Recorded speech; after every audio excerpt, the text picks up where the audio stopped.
Di hening malam ku tundukkan diri, memandang langit karya ilahi.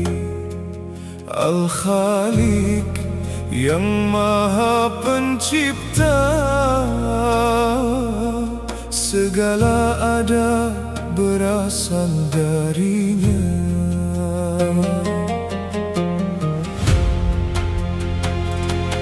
Langit dan bumi dalam ukuran, gunung dan laut dalam ketentuan. Namun manusia sering terlupa, merasa hebat karena dunia. Prasangka buruk merusak jiwa,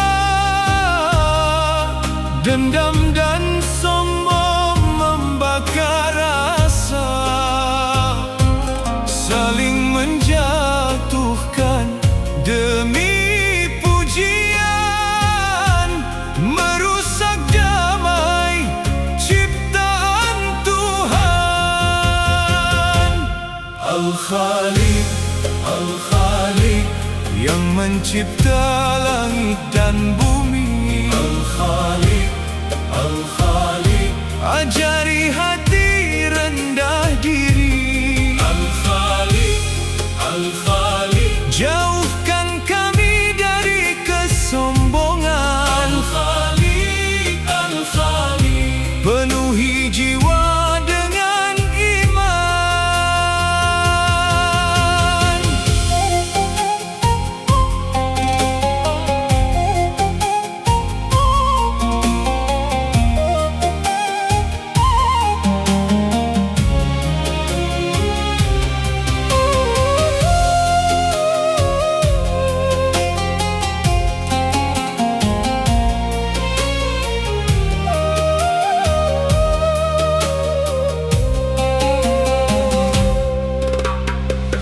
Angin berbisik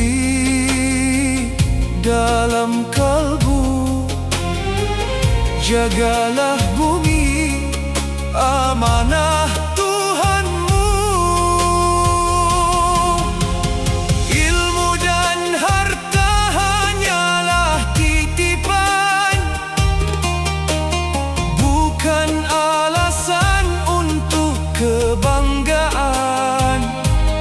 Saat hati dipenuhi kedengkian, rusaklah alam dan kehidupan. Merusak bumi dalam diam, sama menentang hukum Tuhan. Maka tunduklah kepadanya, Sang Pencipta alam semesta. Al-Khaliq, Al-Khaliq yang mencipta langit dan bumi.